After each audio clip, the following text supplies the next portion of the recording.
Assalamualaikum warahmatullahi wabarakatuh. Di sini kita lanjut akan membahas mengenai kisi-kisi ujian, yaitu tentang mapel bahasa Indonesia. Untuk soalnya sama seperti sebelumnya, untuk pilihan gendanya itu 25, isiannya itu 25, isiannya itu 5 dan esainya itu 5. Jadi totalnya itu 35.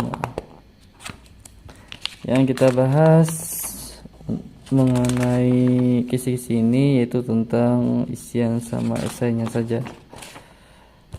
Bukunya tetap kita memakai buku pena dan kita sesuaikan dengan buku yang kita pelajari, yaitu buku pena. Adapun untuk isian yang pertama yaitu tentang tema 9. Nah, jadi materinya itu tentang tokoh, adapun indikatornya itu disajikan kutipan cerita fiksi, siswa dapat menentukan tokoh utama.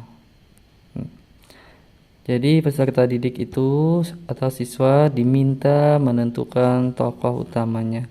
Nah, dalam pembelajaran tokoh ini, untuk tokoh itu ada 2, tokoh utama dan tokoh tambahan. Jangan sampai salah menentukannya, jangan sampai ditulis tokoh tambahannya, tapi yang ditentukan itu tentang tokoh utamanya. Ini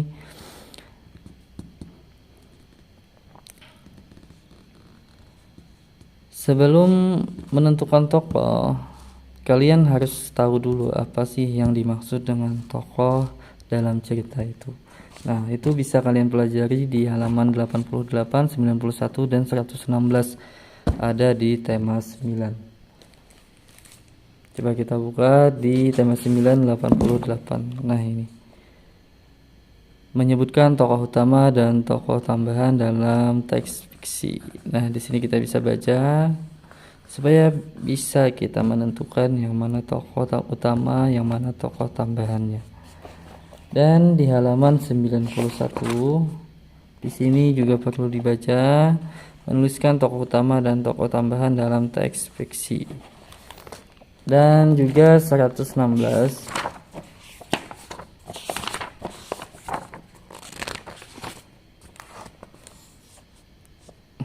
ini juga perlu dibaca. Nah, di dalam cerita ini kalian bisa menebak-nebak yang mana tokohnya sebagai bahan latihan. Selanjutnya untuk isian yang kedua di masih tema 9. Disajikan kutipan cerita fiksi, siswa dapat menentukan watak tokoh utamanya. Jadi untuk isian yang kedua ini, siswa itu diminta untuk menentukan watak dari tokoh utamanya itu. Wataknya itu bagaimana di dalam cerita tersebut, yaitu tentang tokoh utamanya. Jangan sampai menentukan watak dari tokoh tambahannya. Jadi tokoh utamanya yang dicari, terus wataknya itu, sifatnya, sikapnya yang dibahas di soal ini. Nah, itu bisa kalian cari di halaman 91.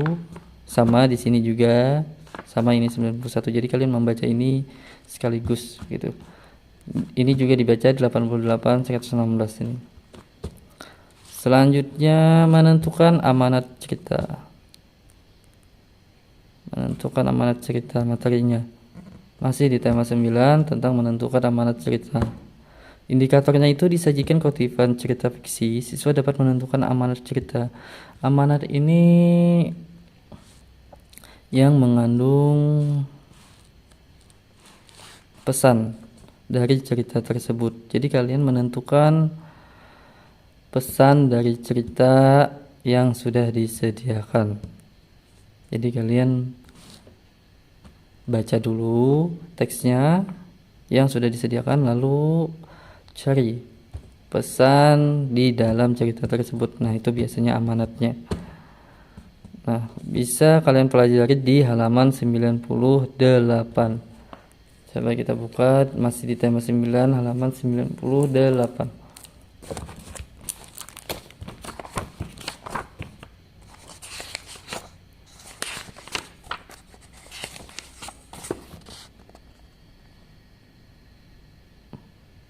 Ceritakan isi cerita berdasarkan percakapan tokoh. Nah, ini bisa kalian baca.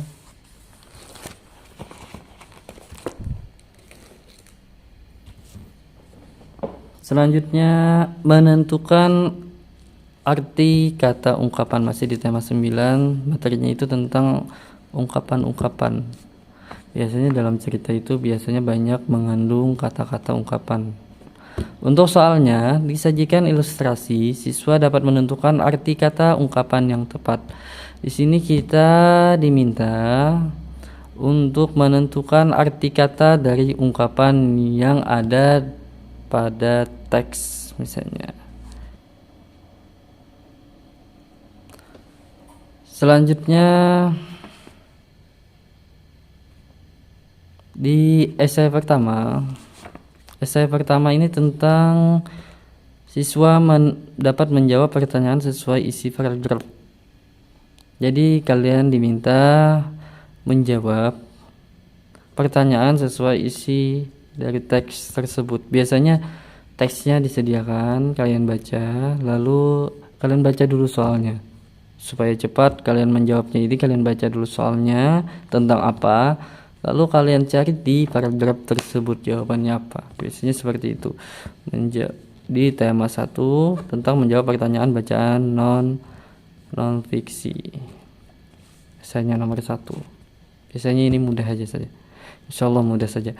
Untuk yang kedua, esainya itu tentang disajikan kalimat acak. Siswa dapat menyusun menjadi paragraf fadu. Materinya tentang kalimat efektif di tema 4. Di sini siswa diminta untuk menyusun menjadi paragraf fadu. Nah, sebelum kalian membahas untuk menyusun menjadi bagaimana sih menyusun itu dari kalimat acak.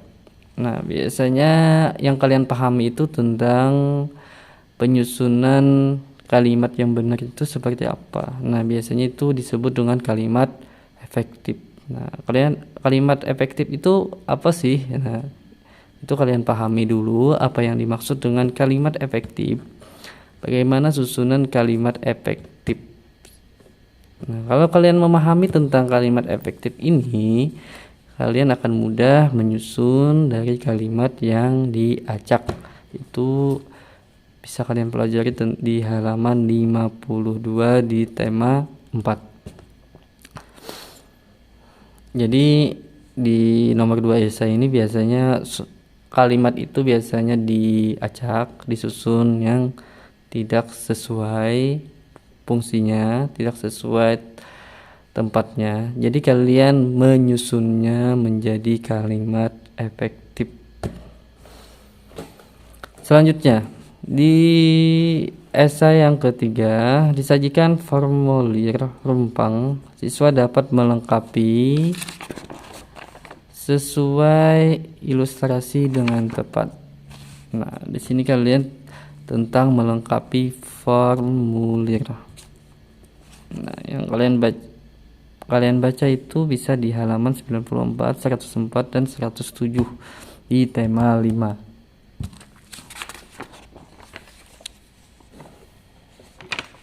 Coba kita cek di tema 5. Tema 5 107, 104, 94. Mulai dari 94 dulu.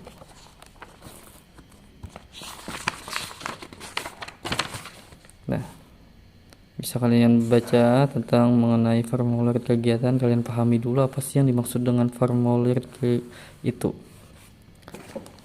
Selanjutnya 104.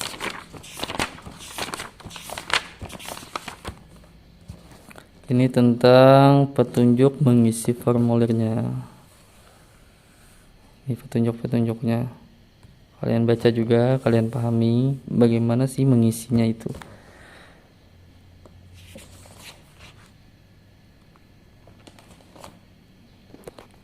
Yang kalian perhatikan juga tentang penulisannya. Misalnya nama kota, bagaimana menulisnya, yang mana huruf kapitalnya, yang mana bukan.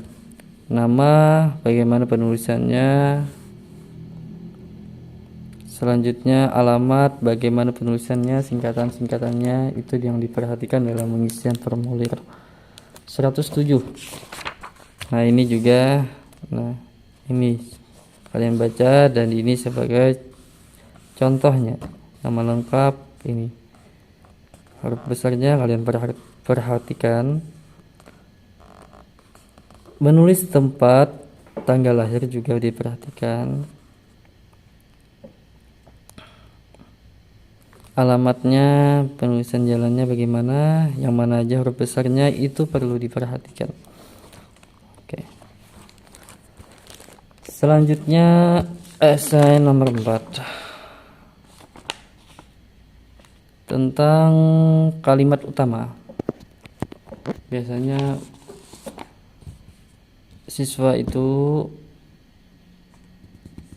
disuguhkan dengan sebuah teks, lalu diminta untuk mencari kalimat utamanya.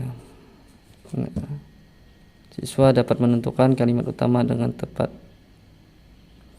Biasanya kebanyakan untuk menentukan kalimat utama itu kalian lihat dulu di awal paragrafnya. Biasanya untuk soal SD itu kebanyakannya di awal paragraf itu untuk kalimat utamanya. Jangan semuanya ditulis disalin, tapi biasanya kalimat utama itu kalimat pentingnya di awal biasanya kebanyakannya. Selanjutnya yang terakhir, disajikan kalimat acak, siswa dapat menyusun menjadi kalimat efektif. Disajikan kalimat acak, siswa dapat menyusun menjadi kalimat efektif. Ini di tema 4.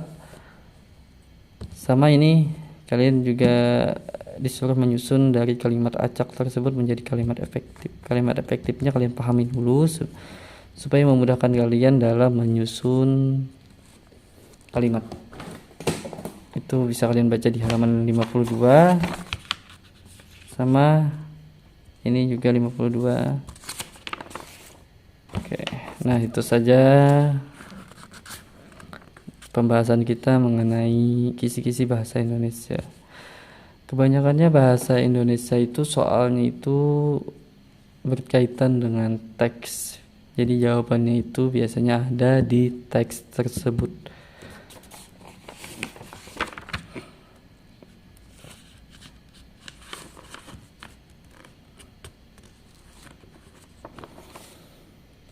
Semoga nilai ujiannya bagus semua, dipermudah dalam menjawabnya dan dilancarkan dalam menjawabnya, dan lebih penting lagi kalian disehatkan selama ujian dan seterusnya.